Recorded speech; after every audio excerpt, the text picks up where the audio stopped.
Bonjour à tous et bienvenue dans cet épisode un petit peu spécial de The Trick Play. Aujourd'hui, je me retrouve avec Gus. Salut Gus. Salut Baptiste. On se retrouve tous les deux pour parler un peu coaching carousel, puisque mine de rien, on est déjà à 4 postes de programme du Power 5 qui sont libres. Et donc, avec Gus, on a décidé de faire un petit topo sur les postes en question et quel candidat nous semblerait intéressant pour ces programmes-là. Et en fait, on fera un petit tour d'horizon des candidats. Et puis à la fin, on donnera nos pronostics par programme. Donc, pour rappel, les 4 programmes en question qui sont libres sont Texas Tech, on a appris ça lundi. USC du côté de la Pac-12, LSU dans notre Ryan National et Washington State, encore une fois en Pac-12. Gus, je te propose de commencer par le dernier poste sur lequel on a eu la nouvelle, c'est-à-dire Texas Tech, les Red Raiders qui se retrouvent orphelins puisque Matt Wells a été viré. Il était en poste depuis 2019. Il a succédé, vous vous souvenez bien, à Cliff Kingsbury, qui était parti dans un premier temps comme offensive coordinator du côté de USC avant d'être rattrapé entre guillemets par les Cards qui lui ont offert le poste de head coach. Donc un bilan de 13-17 à la tête des Red Raiders, mais quelques défaites un petit peu bourbier, notamment la dernière contre Kansas State. Alors ils menaient de plus de 14 points à la mi-temps, ils se sont fait remonter pour une défaite 25-24, et ça a été la défaite de trop. Gus, un petit tour d'horizon des candidats qui s'offrent aux Red Raiders. Alors ouais, il y a déjà une petite liste qui est sortie naturellement du fait notamment, enfin c'est un processus qui est assez régulier, je veux dire qui est même constant dans le college football. Dès qu'un coach se fait virer, tout de suite on pense à une liste qui est presque préétablie, puisque dedans on retrouve ceux qui étaient des joueurs de cette fac et qui sont devenus coachs et qui officient ailleurs. C'est le cas notamment de Art Briles. On va commencer, Baptiste, avec le plus, on va dire, le plus scandaleux des choix. Art Briles, c'est l'ancien coach de Baylor. Il se trouve que Texas Tech est son alma mater. Donc, ça fait du sens de le voir revenir du côté Lubbock.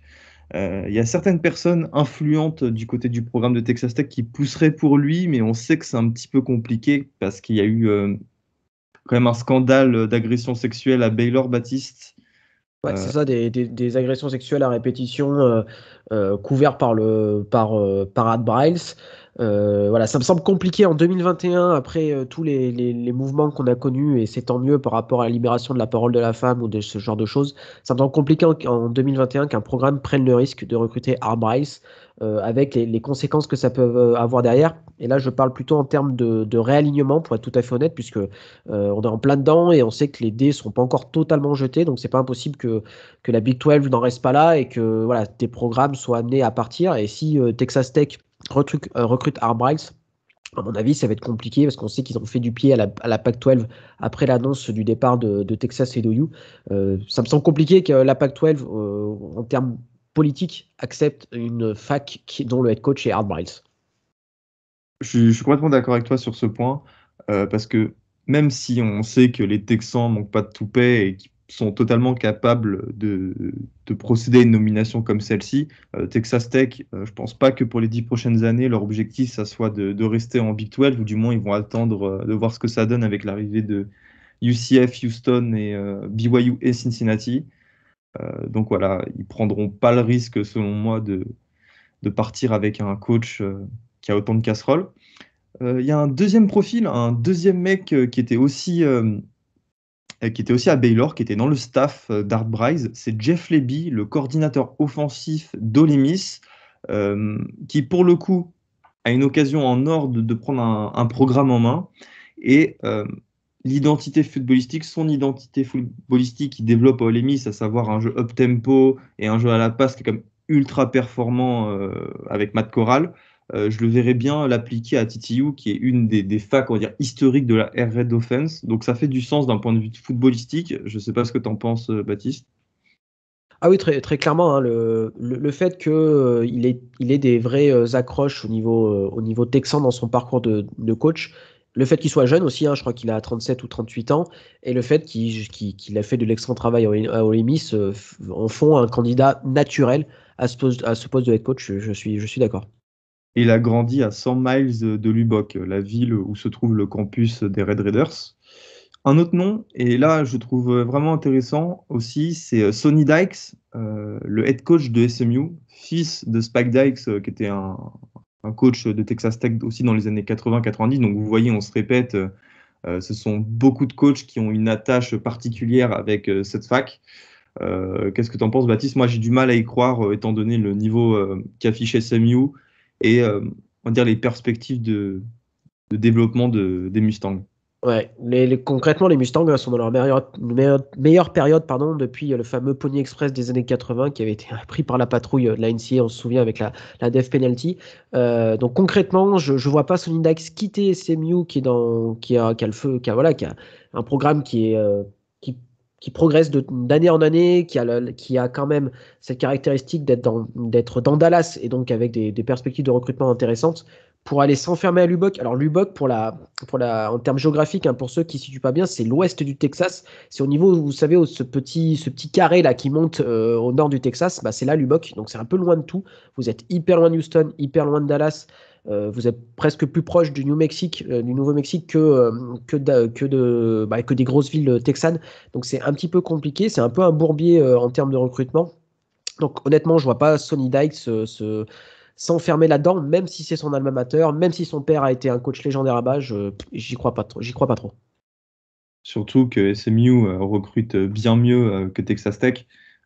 Faudrait que je retrouve les classements, mais je suis quasiment certain que Ah oui, sur bien sûr, ça c'est clair. 47 qui sont devant Texas Tech. Et je pense qu'il n'y a pas réellement de débat d'ailleurs. Un autre nom, Brent Venables, le défensif coordinateur de Clemson, qui est l'ancien roommate de Kirby Hocutt, qui est l'athlétique director de Texas Tech. Il avait déjà refusé le poste en 2019, quand justement Matt Wells a été nommé au poste de head coach. Personnellement, j'ai du mal à y croire. Certes, il y a cette attache, c'est l'ancien roommate du directeur athlétique, mais Brent Venables, malgré la mauvaise saison de Clemson, est dans une situation quand même exceptionnelle. C'est le coordinateur le mieux payé de tout le college football avec 2,5 millions par an. Il a à disposition les meilleurs joueurs défensifs du pays. Je le vois vraiment mal quitter cette, euh, cette fac de Clemson, surtout pour un programme comme Texas Tech. Voilà. Il irait plutôt chercher un gros programme, un programme plus prestigieux que les Red Raiders. Ça me paraît être un choix risqué. Ouais, sachant qu'en plus, le programme est moins attractif qu'il était il y a 2 ans, qu'on soit très clair, hein. Avec le départ d'OU et de Texas, le programme de Texas Tech est quand même moins sexy qu'il l'était. Et voilà, et puis Matt Wells touchait 3 millions par an, donc voyez que Brent Venables touche pas bien plus, enfin pas bien moins, pardon, que ce que touchait Matt Wells. Et donc s'ils veulent le passer en tant que head coach, je pense que ça demandera un effort financier important de la part de Texas Tech, et je suis pas certain qu'ils puissent se le permettre. Pour rappel, Brent Venables avait aussi refusé le poste parce qu'il y avait un de ses fistons qui était dans l'équipe de Clemson. Et d'ailleurs, c'est de nouveau le cas. Il y en a 2, je crois, maintenant qui sont dedans. Donc, les Ouais, conditions pareil. sont pires qu'en 2019. Donc, je vois pas pourquoi il partirait maintenant. Je suis bien d'accord. J'ai vu que tu as noté aussi Kendall Boyce, Ouais, tout à fait. coordinateur d'Arkansas. Ouais, donc c'est le fils de Hart Briles qui était offensive coordinateur de Baylor, je crois, au moment des années de Hart Briles. Donc pareil, hein, c'est un jeune cerveau, il fait du bon boulot du côté d'Arkansas, il a toujours fait du bon boulot, hein. De toute façon, c'est pas nouveau, mais le problème, bah, voilà, c'est toujours pareil, c'est qu'il était à Baylor au moment où les phénomènes de viol étaient légion là-bas. Donc c'est compliqué je pense que c'est compliqué avec autant de casseroles de proposer un poste de head coach, surtout au Texas. Donc j'y crois pas trop. Alors c'est des noms qui reviennent, mais personnellement j'y crois pas trop. Le dernier par contre auquel j'y crois dur comme fer, et d'après les rumeurs, il serait pas. En tout cas, certains boosters des Texas Tech seraient très intéressés. Et certaines rumeurs disent que le poste lui a déjà été proposé, pardon. C'est Jeff Traylor, le head coach de UTSA. Alors pourquoi Jeff Traylor? Bah, tout simplement parce qu'il fait de l'excellent travail au UTSA, qui est classé pour la première fois de l'histoire du programme, donc c'est assez extraordinaire. Donc, et en plus d'avoir fait de l'excellent travail du côté des Roadrunners, et ben en fait, il a coaché 15 ans en high school au Texas, donc il a comment dire, une vraie approche du football texan en high school, et on sait que c'est hyper, hyper, hyper important quand il s'agit de De toute recruter. façon, c'est là que Texas Tech recrute. Là, Tout à fait. je suis sur leur profil. Quasiment toutes leurs recrues, mais à 75% viennent du Texas. Donc, Non, non, c'est celui qui a la meilleure assise au niveau du Texas, et c'est pour ça que ça en fait ton favori, Baptiste. Ça en fait mon favori. Alors, je mets allez, une petite astérix à tout ça. C'est que la dernière fois qu'on avait dit que ça allait être très bien d'avoir quelqu'un qui a coaché très longtemps au Texas et qui a des accroches au niveau du lycée texan, c'est un certain Chad Morris à Arkansas et on a vu ce que ça a donné. Mais personnellement, mon candidat numéro un à ce poste-là et je le vois bien finir chez les Red Raiders en décembre prochain. Ok, moi je vois Jeff Lebby, le coordinateur offensif d'Ole Miss, pour les raisons que j'ai citées il y a quelques minutes. Voilà, il revient à la maison et c'est une belle occasion de mettre en place dans un programme qui a une culture footballistique similaire son plan de jeu. Donc voilà, moi c'est Jeff Lebby et toi c'est Jeff Taylor d'UTSA. On passe à De un gros, Jeff. De Jeff. on passe à un gros morceau, Baptiste, avec USC, University Alors, of Southern California. j'ai une petite question. Alors là, on va parler de deux gros morceaux. On finira par Washington State pour faire retomber l'impression. Donc USC et LSU, quel est pour toi le meilleur boulot d'entre les deux? Ah, en préliminaire, USC. Ouais, comme Je ça. pense que USC, parce que tu as un petit peu moins de pression.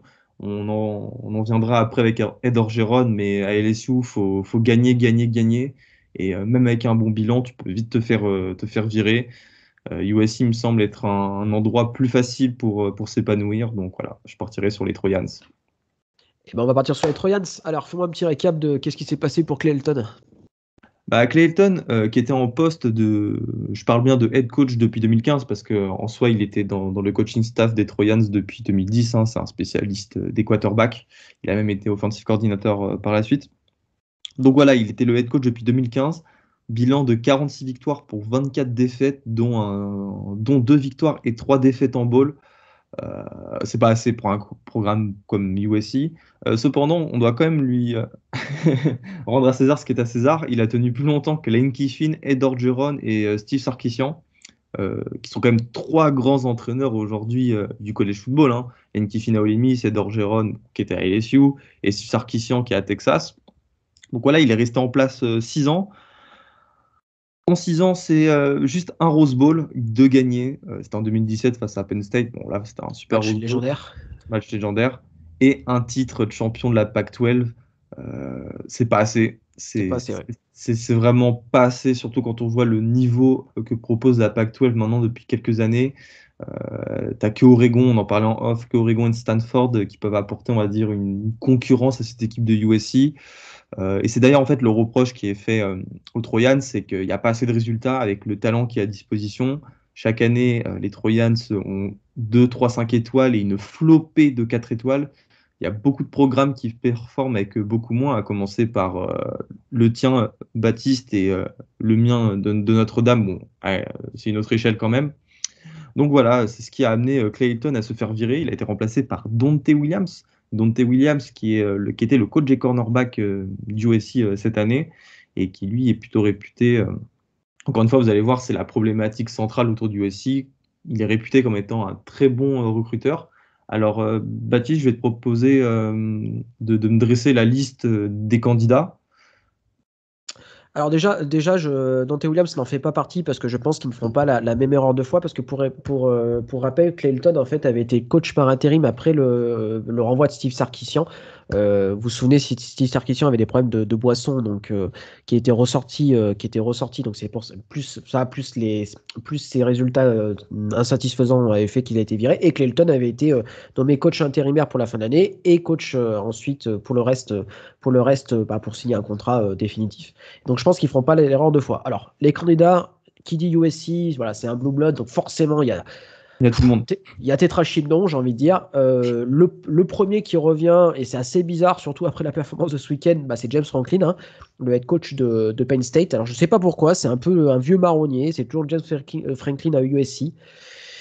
Il vient de changer d'agent en plus, un agent qui aime bien placer ses clients dans des grosses facs, mais je sais pas. Il passerait de Penn State côte Est à USC côte Ouest. Il n'a pas vraiment d'attache là-bas. Enfin, c'est assez bizarre. Enfin, je sais pas si toi ce que tu en penses de James Franklin, mais voilà, c'est un truc qui revient tout le temps et je comprends pas trop pourquoi, pour être tout à fait honnête. Il cherche un gros recruteur. Et James Franklin, pardon, en est un. Mais t'as raison. C'est un gros recruteur, mais c'est. Ah, enfin, c'est pas le meilleur des recruteurs, quoi. Enfin, il se faisait battre régulièrement par Ohio State sur des recrues qui sont à quelques centaines même pas, à quelques dizaines de kilomètres de Penn State. Donc je sais pas, je suis assez dubitatif, hein. James Franklin, c'est un mec de Pennsylvanie en plus. Alors, il a coaché les tight ends de Washington State, mais ça commence à dater maintenant. Donc, je sais pas, je comprends pas trop. Alors, c'est vrai que on fait aussi avec tout ce qui est dispo et ceux qui ont envie de venir. Alors, je pense que James Franklin quitterait peut-être Penn State avec plaisir. Mais, euh, mais je suis assez circonspect sur ce choix-là. Autre coach qui devrait sortir de sa zone de confort pour aller jusqu'à USC, c'est Luke Fickell, le head coach de Cincinnati. Alors là, pour le coup, lui, il a quand même clairement le vent en poupe. Les Bearcats sont numéro 2 à l'AP Top 25. Ils sont très clairement candidats aux playoffs cette année. Mais Luke Fickell, c'est un gosse de l'Ohio. Il a vécu tout le temps dans l'Ohio. Il me semble qu'il a fait sa fac chez les Buckeyes, hein, si tu m'arrêtes Ouais, si je dis des bêtises. il était linebacker, je crois, à Ohio State, si je dis pas de bêtises. Ouais, Ah, mais donc line, c'est voilà. un line. Je crois Donc, qu'il était- quitter l'Ohio pour aller à USC, voilà, changement drastique, hein, drastique de paysage. Donc, effectivement, hein, c'est un coach sexy, mais est-ce que le changement complet de vie serait pas un petit peu compliqué même sur le court terme? Je sais pas, c'est une bonne question. Mais après, Euh, Baptiste, justement, c'est important d'avoir fait ce parallèle avec Ohio State. Quand il était à Ohio State, il faisait des recrutements. Il a c'est lui qui a recruté Joey Bosa, Jonathan Cooper, Justin Hilliard, enfin, Raycon McMillan, Baron Browning, Noah Spence, etc. C'est que des 5 étoiles. Je pense que là aussi, on s'éloigne pas justement de cette problématique du recrutement. C'est que lui, tu lui donnes un programme qui a les capacités de recruter des superbes joueurs, et ben il le fait, il y arrive. Son temps à Ohio State en témoigne. Moi, à Cincinnati, ça a été un petit peu moins le cas, forcément, parce que c'était une fac du groupe of five. Mais même là-bas, même chez les Bearcats, il a réussi à attirer des joueurs assez exceptionnels. Je pense notamment à Evan Prater, le quarterback qui devrait prendre la relève de Desmond Ridder. Donc voilà, c'est un nom qui fait sens. Tu mêles les qualités de recrutement et les qualités d'entraîneur qui sont quand même exceptionnelles de Luke Fickell.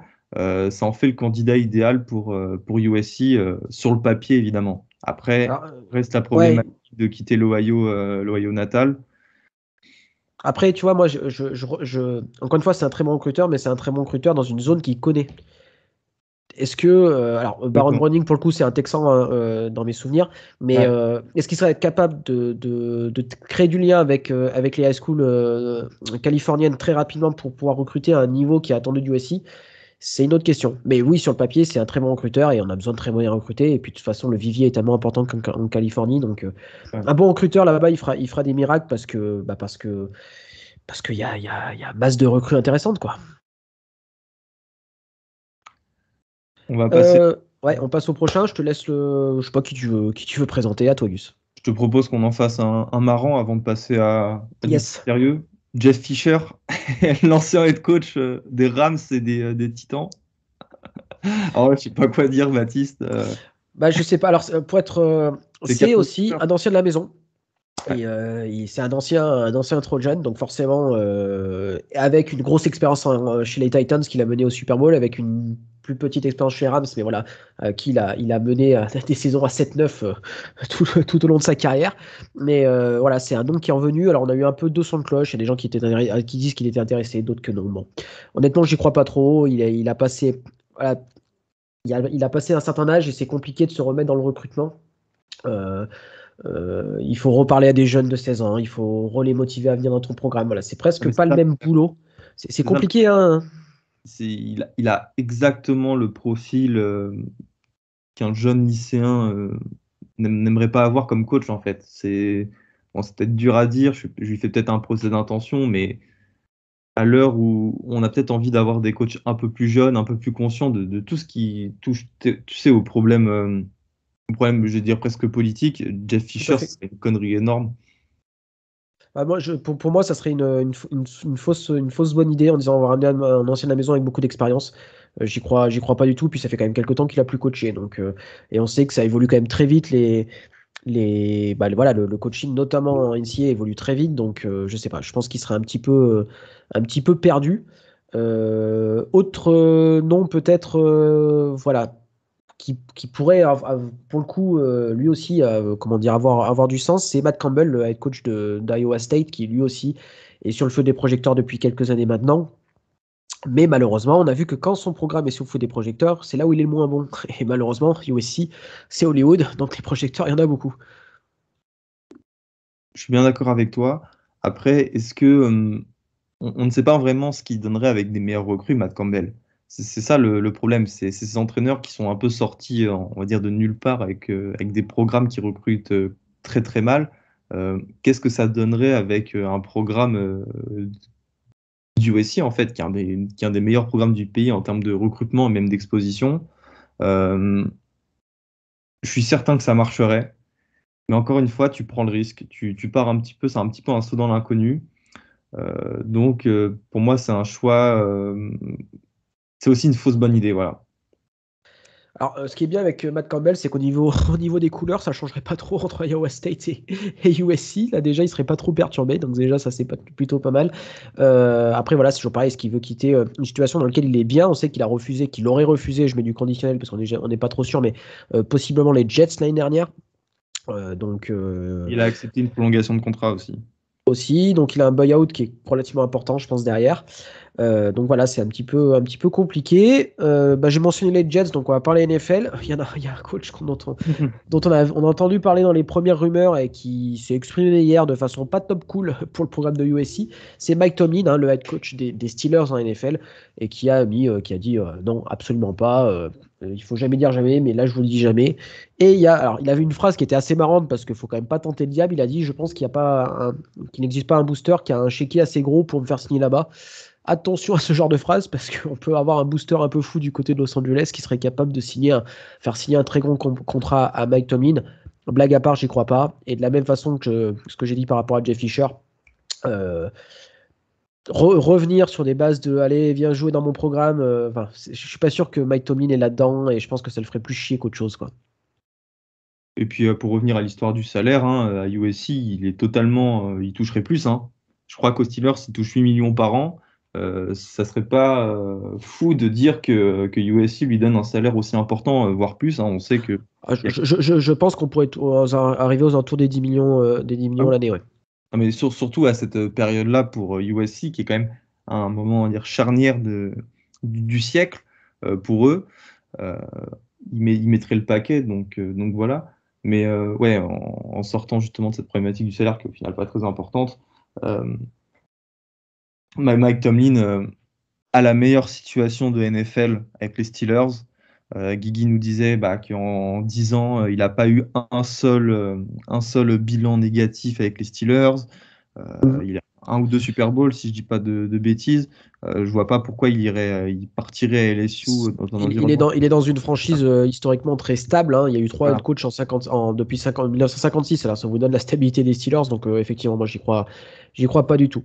On va rester en NFL avec un autre candidat qui avait fait beaucoup de bruit l'année dernière. C'est Eric Bieniemy, le offensive coordinateur des Chiefs. Ouais. Il est californien, hein, c'est ça, hein. Ouais, c'est ça, il est californien. Et bon, c'est peut-être faire un jugement hâtif, mais vu le début de saison des Chiefs, pourquoi pas aller tenter quelque chose d'autre à USC. Bon, sincèrement, j'ai du mal à y croire. Pourtant, il collerait bien à la culture des Trojans, hein. Lui aussi, c'est un mec qui sait faire jouer les quarterbacks, qui sait faire jouer les offenses, comme USC en fait, parce que USC, c'est ça. Depuis les années 2000, c'est des très bons quarterbacks, hein, Mark Sanchez, etc. Donc, pourquoi pas? Sur le papier, ça collerait, mais après, j'ai du mal à le voir faire le move. Après, il a l'avantage aussi, et il y a peu de candidats qui sont comme lui, d'être afro-américain. Et on sait que c'est quand même avoir un coach afro-américain, ça peut être intéressant pour les recrues. Après, comme tu dis, quoi, les Chiefs cette année, c'est pas top top. Et le vent tourne vite au niveau de qui a la vent en poupe ou pas. Donc, il est moins sexy qu'il était il y a 6 mois en arrière, on va dire, Eric Bieniemy. On va rester du côté de la NFL, un autre nom qui est revenu souvent, mais là, du coup, avec ces histoires de sortie au bar, j'y crois moins. C'est Urban Meyer, bien évidemment. Il n'y a pas grand-chose à dire, J'y crois plus du tout, hein. pas non plus, non plus. Donc on passe vite sur notre cher Urban et on va passer du côté, c'est assez ironique, on va passer du côté de BYU.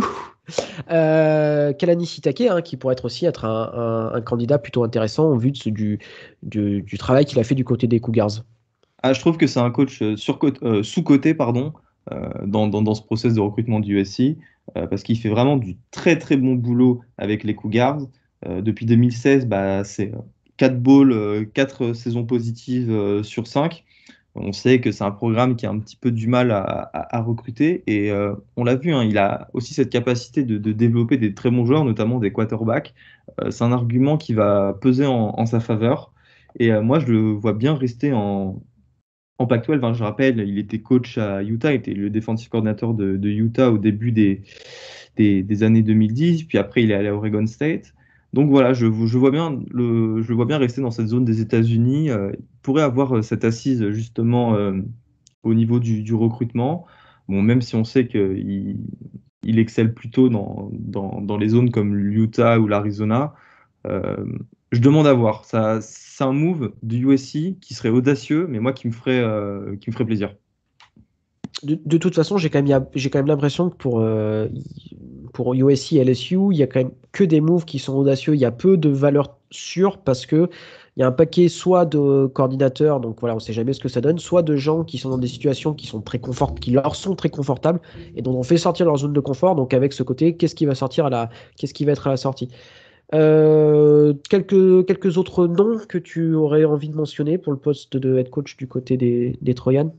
Alex Grinch, le défensif Ouais. coordinateur des Sooners, qui a littéralement changé un petit peu le visage de cette défense d'Oklahoma.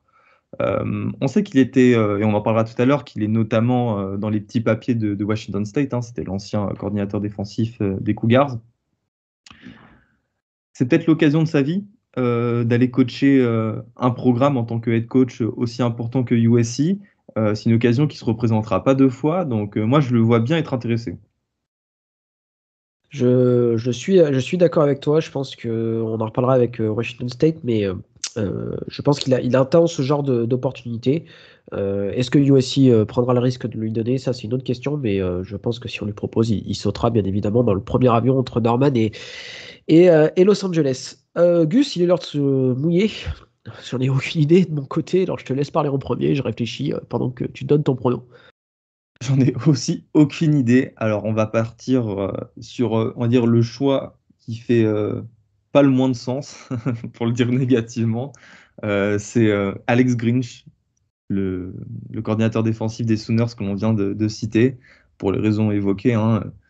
Voilà, je pense que USC a besoin aussi d'un mec qui est capable de très bien recruter. Alex Grinch est un très bon recruteur. Il a montré de quoi il était capable. Et ça ne les empêche toujours pas en fait d'aller chercher un très bon coordinateur offensif aussi quand lui sera nommé au poste. Donc voilà, moi je pars sur Alex Grinch d'Oklahoma.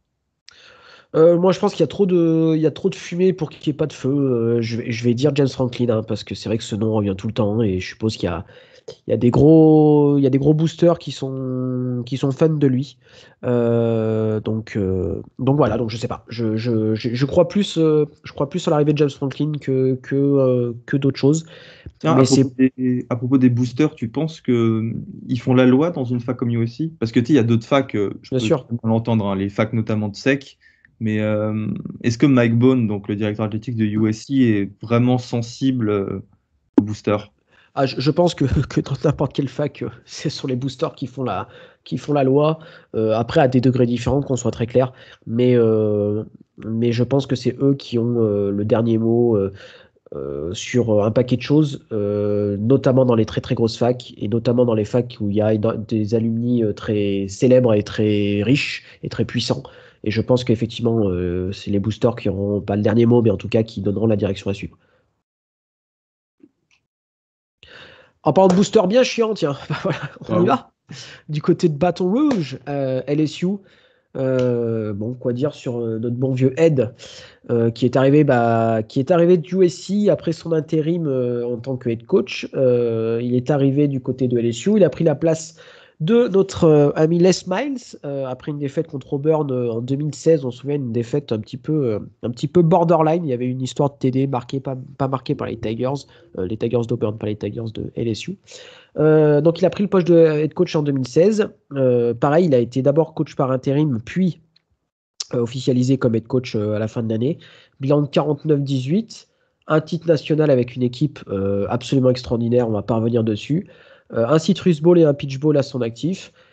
Par contre, 2 années beaucoup plus compliquées où tout est parti à volo et finalement une décision prise en commun avec la fac de quitter le programme à la fin de l'année. Donc voilà, donc il reste ce poste de LSU qui est un des postes les plus intéressants en termes de college football, puisque comme je l'avais dit lors de, je sais plus si c'est un 1-2-6 ou un podcast, bah, c'est simple, hein, les 3 derniers mecs qui sont été en tant que head coach ont remporté un titre national, donc ça vous pose la qualité du programme.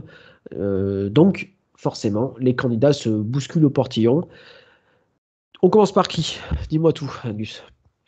On va déjà pas commencer par Dabo Swinney qui a vite mis fin aux rumeurs. Et pour le coup, il a été beaucoup plus classe que Mike Tomlin, hein. Il a juste dit qu'il n'était pas intéressé et qu'il était committed comme disent les Américains, à Clemson, mais entièrement.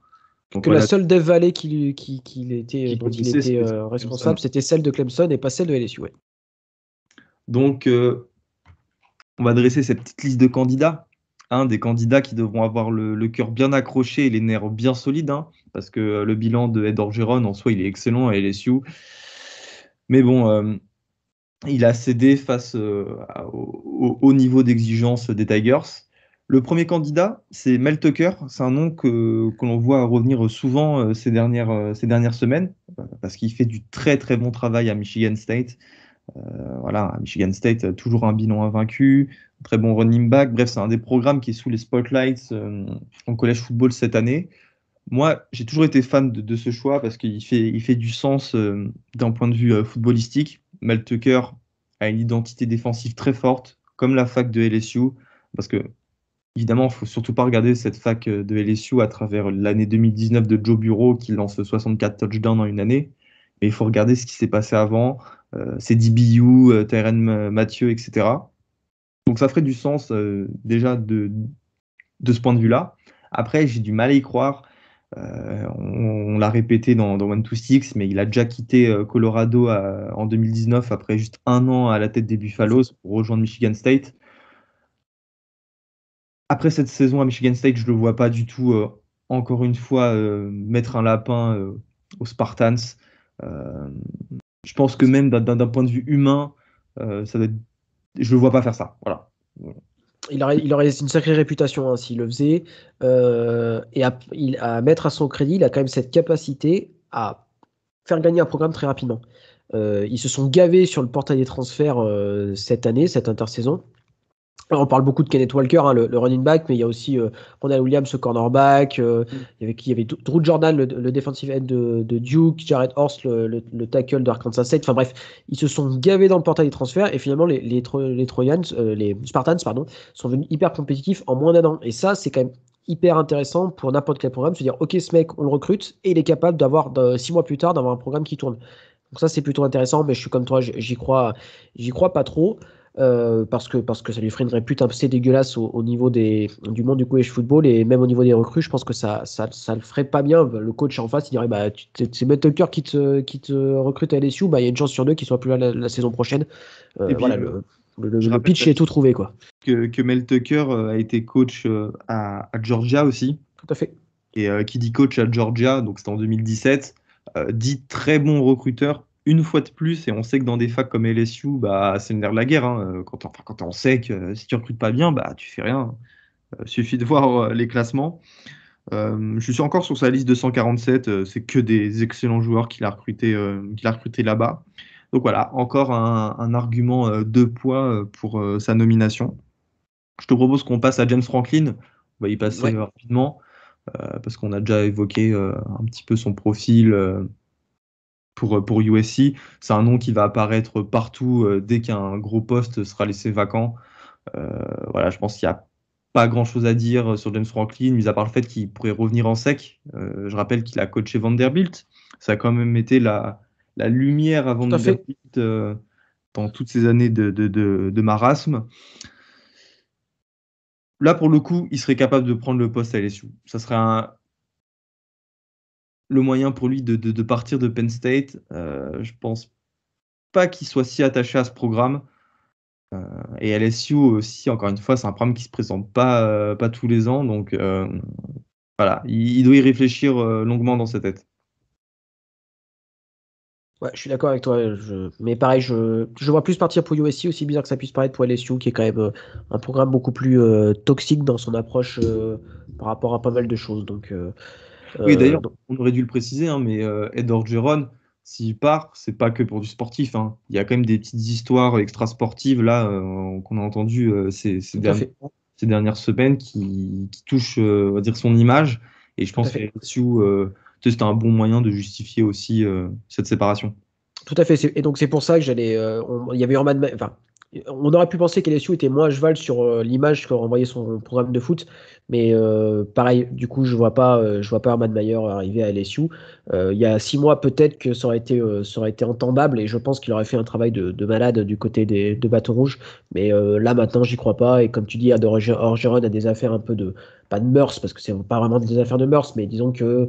euh, voilà, sa vie personnelle aurait pris le pas sur sa vie de coach. Et vous rajoutez à ça quand même des histoires au niveau des joueurs pas très très bien gérés de la part de l'université. Et là, c'est un double pléonasme.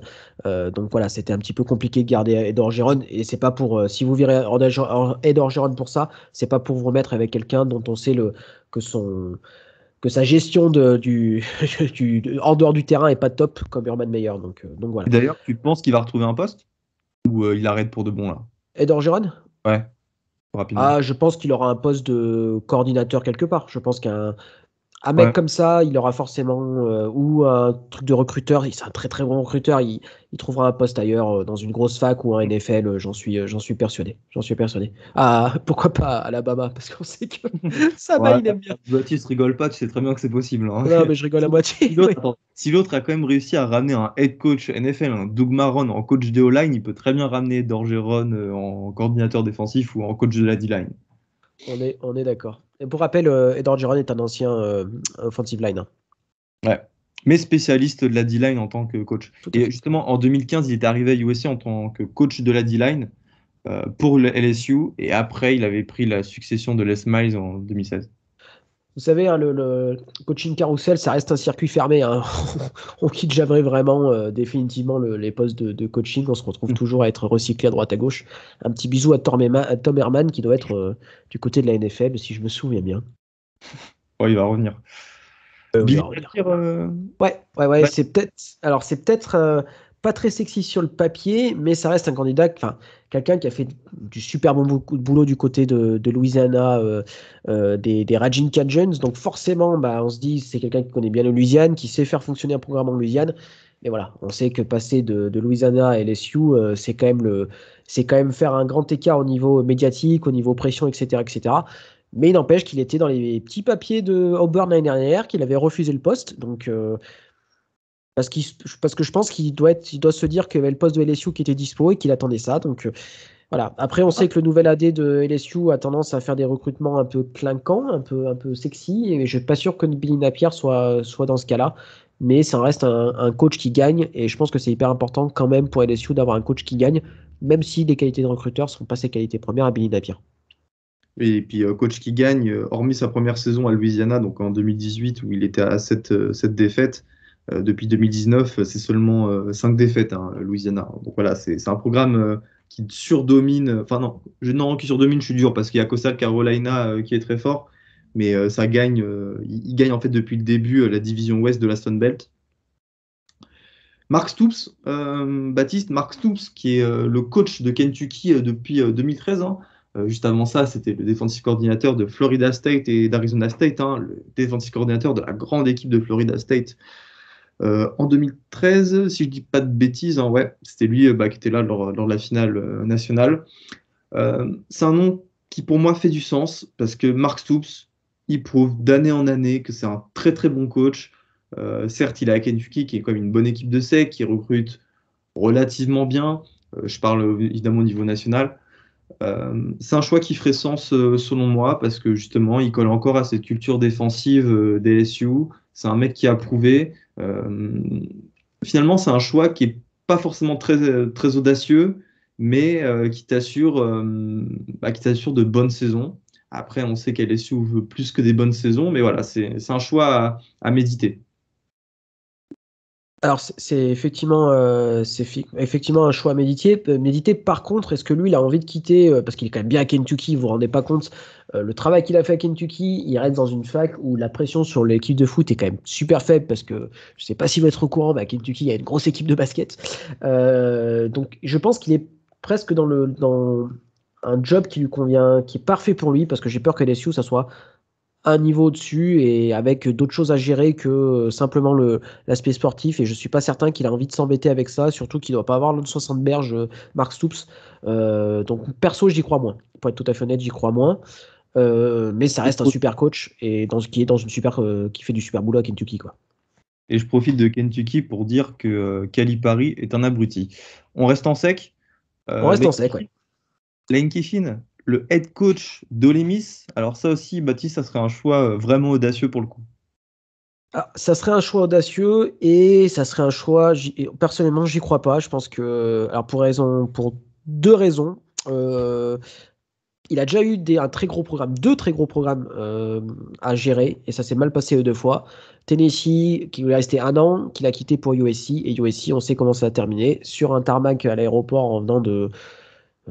ils avaient perdu contre qui, j'arrive plus à me souvenir comme ça. C'est là Donc, oui. football à l'époque. Donc voilà, donc perso, j'y crois pas. J'y crois pas. Et je pense que la deuxième raison, c'est qu'il se plaît beaucoup à Ole Miss et que Ole Miss Ça. se plaît beaucoup à voir Allen Kiffin. Je trouve que c'est un mariage Ouais. coach-programme qui fonctionne très bien. Et pour moi, il faudrait pas casser ce mariage-là. Et je Et pense que Val est d'accord avec moi. il semble s'être assagi, non?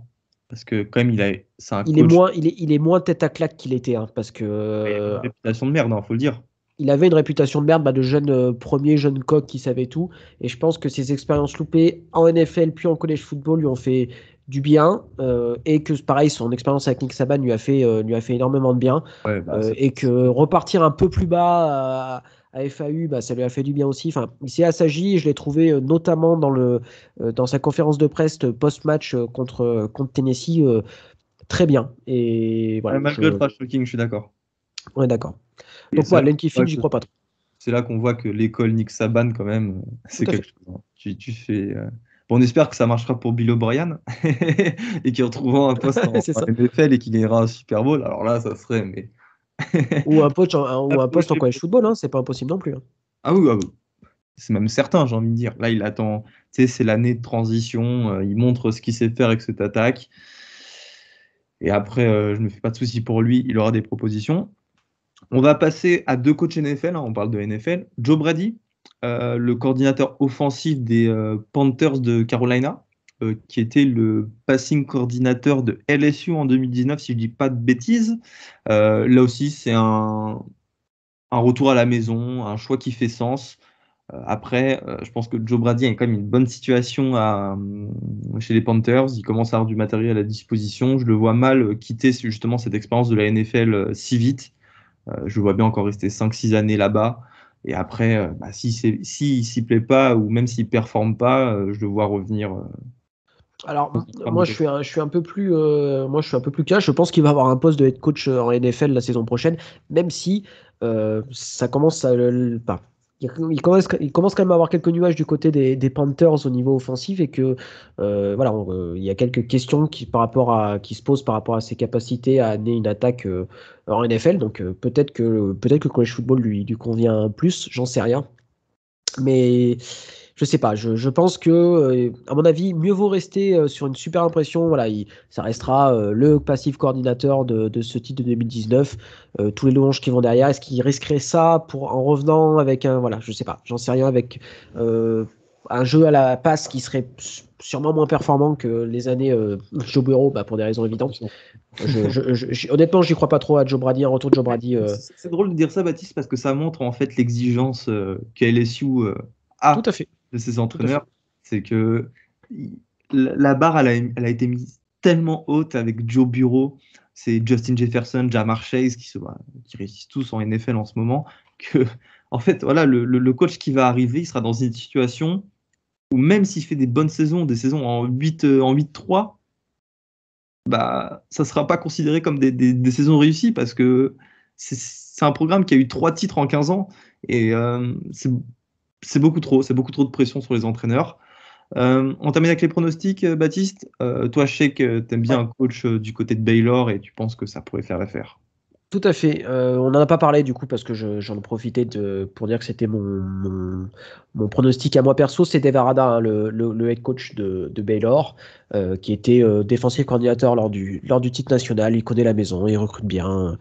Il aurait un temps d'adaptation minimal et puis c'est un super coach. Voilà, son travail à Baylor a été irréprochable. J'y croyais pas, hein, perso, hein, quand il a été annoncé et ben il m'a fait mentir. Il passe de 2-7 cette année de l'année dernière, pardon. Ils sont à 6-1, hein, les Bears, avec des jolies victoires et une seule défaite contre Oklahoma State. Ouais, c'est pas un choix très sexy, mais c'est un choix compétitif et je pense qu'ils ont besoin de ça, surtout avec une SEC West qui risque de devenir irrespirable, qu'il est déjà, mais qui risque de devenir irrespirable avec l'arrivée de Texas et d'OU. Donc Dave Aranda, ça me semble pas mal. Je suis d'accord avec toi. À vrai dire, j'en avais aucune idée, mais ton argumentation depuis 1 ou 2 semaines m'amène aussi à penser que Dave Aranda est le bon choix. Baptiste, on passe à la dernière équipe. On passe à Washington State. Washington Allez, State. direction Wazoo. Putain, ça c'est drôle. Direction Pullman dans l'État de Washington, hein, nord-ouest des États-Unis, avec Nick Rolovich qui a été viré pour une raison inédite. Bon, c'est la première fois de l'histoire. Bah, c'est la première fois de l'histoire puisque le Covid a commencé en 2019. L'ancien coach d'Hawaï, hein, qui était à Hawaï depuis 2016, a refusé de se faire vacciner alors que l'État de Washington l'imposait pour ses employés. Et comme c'est le coach d'une équipe de l'université de l'État de Washington, bah, il était astreint à cette obligation. Lui a refusé. Bon, là, il a commencé une procédure judiciaire contre Washington State avec tout un tas de griffes. Ouais, je suis catho, ça va à l'encontre de mes convictions catholiques, tout ça. Bref, c'est inintéressant. Il est arrivé depuis Hawaï pour prendre le relais de Mike Leach en 2020. Sur ces 2 saisons, bah, c'est un bilan de 5 victoires pour 6 défaites. Et le début de saison 2021 était plutôt bon. Il était en 4-2. Euh, on va passer à la liste de candidats. Baptiste, est-ce que tu as un nom en particulier là qui vient à l'esprit? Bah moi, tu l'as mentionné, hein, pour USC, c'est Alex Grinch, hein, le défensif coordinateur d'Oklahoma. Il était le défensif coordinateur de Wazoo sous Mike Leach. Il faisait du bon boulot. Alors après, il est parti du côté des Buckeyes où il a fait du très bon boulot. Il est parti du côté d'Oklahoma, il a fait du très bon boulot. Donc voilà, vous voyez que Alex Grinch fait du très bon boulot. Et je pense que ça serait un bon choix de la part de Washington State avec un mec qui est un gagnant, qui fait progresser ses équipes, qui connaît le programme, qui connaît la particularité de Pullman, parce que alors, Pullman, c'est tout à l'est de l'État de Washington, c'est très très proche de l'État d'Idaho. Ah, C'est c'est à Idaho, pas le Montana? ou le Montana, je sais. Alors, C'est Idaho? Bah attends, je vais aller vérifier, Baptiste. je crois que c'est l'Idaho avec cette petite remontée vers le Canada, si je dis pas de bêtises. Il faudrait que je refasse mes cours de géo sur les États américains. Donc voilà, Pullman, c'est au milieu de rien, c'est paumé. C'est Kevin y était allé, hein, Ouais, t'as raison, Baptiste. C'est ça. c'est ça. Un peu Donc voilà, comme donc c'est, Danzig ouais, c'est ça. à l'époque. Voilà. C'est exactement ça. Donc voilà, donc Alex Grinch, un choix qui serait intéressant et pour lui. Alors, non, un choix qui serait intéressant pour la fac. Est-ce que c'est un choix qui serait intéressant pour lui? Ça, c'est une autre question parce que peut-être que Alex Grinch a d'autres aspirations que de reprendre le programme de Washington State, qui est quand même, voilà, un Ça, programme. en fait, je pense qu'il a déjà l'offre de Washington State. J'en suis certain. C'est obligé qu'il ait reçu une offre. Euh, Après, c'est justement les cartes en fait dont sont dans ses mains. C'est lui qui va décider si bah, il a envie d'aspirer à être entraîneur d'une plus grosse équipe ou de se contenter entre guillemets de Wazoo. Ouais, c'est une vraie bonne question, hein, parce qu'on sait que souvent ces coordinateurs défensifs des très gros programmes attendent peut-être un programme encore plus gros. Voilà, Washington State, c'est compliqué, hein, de gagner, de recruter, voilà. Mais il connaît la maison, donc je pense que le temps d'adaptation sera minimal. Un autre nom, tu m'en as parlé quand on a préparé l'émission, ça m'étonnait un peu, c'est un certain Brett Brennan de San Jose State. Alors, ouais, je suis plutôt fan de ce choix. Brent Brennan a sorti une des meilleures saisons de l'histoire l'an dernier, pendant la saison Covid de San Jose State. Et justement, les Spartans, cette année, ont un petit peu du mal. Et c'est pour ça que je pense qu'il, lui, il a atteint son plafond en tant que coach.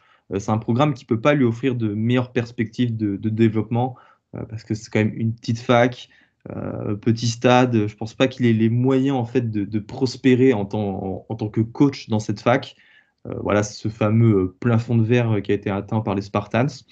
Donc, le voir saisir cette opportunité pour aller coacher une équipe de Pac-12, qui n'est pas n'importe quelle équipe de Pac-12, hein. Washington State, c'est comme un gros programme. Ça fait sens. Donc, voilà, moi, je verrais bien Brett Brennan justement se défaire des Spartans de San Jose State. Je sais pas ce que tu en penses, Baptiste, à Oui, première. alors je pense que la marche serait peut-être un peu haute. Je pense que pareil, sans Rose Estate, c'est un problème qui lui va bien, mais oui, ça pourrait s'entendre. C'est pas un choix très sexy, hein, pour être tout à fait honnête. J'ai pas d'avis particulier pour être tout à fait honnête. Mais c'est vrai qu'il a quand même fait du très bon boulot du côté des Spartans de San Rose State. On reste en Mountain West avec, pour le coup, un peut-être. Alors lui, par contre, c'est un peu le plus sexy. C'est Jay Norwell, hein, le head coach de Nevada. Et puis parce qu'il a un style qui se rapproche un peu de ce qu'on attend d'Oiseau, c'est-à-dire beaucoup de passes. C'est ça, Gus? Oui, bah c'est presque un adepte, hein, de la Air Raid Offense. D'ailleurs, Carson Strong avec Nevada a lancé plus de 60 fois ce week-end face à Fresno State. Il est arrivé à Nevada, je crois, en 2016, suite au départ de Brian Polian pour Notre-Dame. Brian Polian, qui est l'associé head coach de Brian Kelly et qui s'occupe notamment du recrutement et des équipes spéciales à Notre-Dame, qui est un très bon coach d'ailleurs. Voilà, c'est juste pour le notifier. C'était sa première expérience à Nevada en tant que head coach. Il est sur un bilan de 30 victoires pour 24 défaites, dont deux dernières saisons qui sont quand même très très bonnes. Donc voilà, je trouve un choix qui ferait sens, hein, déjà parce que tu as cette identité qui est plutôt proche. Et puis il a prouvé sur le terrain qu'il était capable d'améliorer un programme. Donc voilà, Jay Norvell, c'est un choix à surveiller et je pense qu'il fait partie du top tier de l'athlétique director, du directeur athlétique de Washington State. Alors, il y a pas mal de noms, hein. Mountain West qui revient, Kylian Debord, le head coach de Fresno State, Trocaloun, Pardon? Kellen DeBoer, faut faire attention parce Ouais. que le mec, je rappelle, en 2019, c'était le coordinateur offensif d'Indiana. Là, c'est juste sa première saison à Fresno State. T'as pas forcément eu, on va dire, une attache incroyable avec Fresno State et avec les Bulldogs, c'est ça, voilà, avec les Bulldogs. Donc, ça serait possible de le voir partir pour un programme de Pac-12. Le seul souci à sa nomination, ce serait le fait que Fresno State, mine de rien, ça marche cette année. Comme il a développé un quarterback qui fait un peu des miracles, hein, c'est Jake Henner. Donc voilà, en fait, c'est un peu tout ou rien. C'est soit il veut pas du tout, soit il profite justement de cette première année à la tête des Bulldogs pour partir. Ouais, c'est une vraie bonne question. Après, pareil, hein, si Washington State tape à sa porte, je vois mal refuser, quoi. Enfin, ça serait un peu bête de sa part s'il est un minimum ambitieux. Après, ça dépend aussi des envies du gars, hein. On n'est pas dans sa tête, on sait pas ce qui se passe. Donc voilà, Attends, pardon, Baptiste, excuse-moi. je suis désolé, il fait partie quand même de ces entraîneurs qui étaient en FCS il n'y a pas si longtemps que ça, Tout à qui fait. ont une ascension qui a quand même été très rapide. C'était le coach de Southern Illinois et de Eastern Michigan. C'était le coordinateur offensif de ces équipes. Avant, il était coach à Sioux Falls. Donc, toi, Ouais. Non, mais c'est des occasions en fait qui se présentent très rarement pour des coachs qui ont aussi peu d'expérience. tout à Et fait. ça serait aussi le cas de Aaron Best. Ça fait une petite transition, qui est le head coach d'Eastern Washington en FCS. Eastern Washington a battu UNLV cette année, si je dis pas de conneries. Voilà, ça a juste été Tout le mentionné. monde bat UNLV. Les Flashs de la Courneuve ont battu UNLV. Ouais, mais pas la Legion Stadium de Las Vegas. C'est vrai. Donc voilà, mais là, j'y crois pas du tout. Pareil, j'y crois pas. J'y crois pas. Alors ça pourrait être sympa aussi, hein, de se dire on prend un head coach complètement enfin pas what the fuck, mais un peu outside the box, hein, comme ils disent aux États-Unis, pour voir ce que ça donne. Mais je dois avouer que je sais pas. J'y crois pas non plus des masses, mais Ça pourrait s'entendre. Ça pourrait s'entendre. Un nom un peu plus sexy, c'est Jim McElway, pardon, le head coach de Central Michigan, qui avant d'être head coach de Central Michigan, était quand même head coach de Florida. Je sais que son nom était revenu un petit peu quelques années, quand Rolovich avait été embauché, tout simplement. Autre nom peut-être sympa, c'est Joe Moorhead, hein, le coordinateur offensif d'Oregon. Alors ouais, et là pour le coup, j'y crois vraiment parce que Joe Moorhead, évidemment, est un très très bon coach. Kevin nous l'a déjà indiqué sur les épisodes lorsqu'il parlait d'Oregon. Là encore une fois, on est dans la même problématique, c'est l'opportunité d'aller coacher pour de bon un programme. Après, je crois, Baptiste, si je dis pas de conneries, Joe Moorhead, il a déjà eu une expérience de head coach qui n'avait pas été Tout à très fait. concluante. Il a été head coach de Mississippi State après le départ de Dan Mullen à Florida. Il est resté 3 ans, je crois. Ça s'est pas très très bien passé. Mais voilà, on sait C'est que contrat. coacher en sec, c'est quand même pas pareil Ouais. que coacher à Washington State. Donc peut-être que ça lui conviendrait un petit peu mieux, sachant que maintenant il connaît quand même bien la conférence. Et lui, c'est certain qu'il a reçu une offre de Washington State. Voilà, donc il doit y réfléchir. Troy Calhoun d'Air Force, Tout à fait. Qui lui qui, aussi qui fait une sacrée saison et qui, pareil, fait partie des coachs de programme du groupe of 5 qui risquent d'avoir des belles propositions à l'intersaison, quoi. après, est-ce qu'ils iraient sur un entraîneur comme ça d'une académie militaire? Bon, on sait que ça joue pas comme des équipes comme Army et Navy, mais bon, là encore une fois, je trouve que c'est un gros risque. Et c'est certes, Washington State a besoin d'être audacieux, mais là, tu partirais avec un entraîneur. Je sais pas, j'arrive pas à être convaincu. Malgré son expérience à Air Force, enfin, il est là depuis combien de temps à Air Force? Ça va faire 15 ans? Ça commence à faire un truc, Kaluna, genre comme ça bah, je vais chercher en même temps, comme ça, tu vois, on fait un peu de. Il a déjà 55 ans, mine de rien, Troll Kaloun, et ça fait depuis 2007 qu'il a Air Force. Non, voilà, Donc, 2007. Après, avant, il avait de l'expérience un petit peu en NFL. Mais bon, c'est pas le choix vers lequel je me porterais. Du coup, ça me permet de partir sur les pronostics. Euh, je partirai sur Brent Brennan. Voilà. Brent Brennan, le coach de San Jose State, et mon pronostic. Quel est le tien, Baptiste? bah, moi, je veux dire Alex Grinch. Déjà, comme ça, il partira d'Oklahoma et ça m'arrange. Enfin, quoique, on va peut-être pas beaucoup jouer Oklahoma des prochaines années, donc ça changera pas grand-chose pour moi. Je dirais Alex Grinch. Après, je pense que c'est lui qui a les cartes en main pour savoir s'il veut de retourner du côté de Pullman ou non. Et ben Gus, on a fait le tour des 4 postes de head coach pardon, qui étaient disponibles du côté du Power 5. J'espère que cet épisode vous a plu. En tout cas, nous, avec Gus, on a pris un petit plaisir à se le faire. Donc voilà, n'hésitez pas à nous faire un retour par rapport à tout ça, si vous avez d'autres candidats ou des remarques à nous faire particulières. Et puis nous, on se retrouve bientôt, samedi, pour le 1-2-6 d'avant semaine 9, qui risque d'être assez explosive. Merci Gus à toi. Merci Baptiste et merci à tous de nous avoir écoutés. Allez, à plus tout le monde.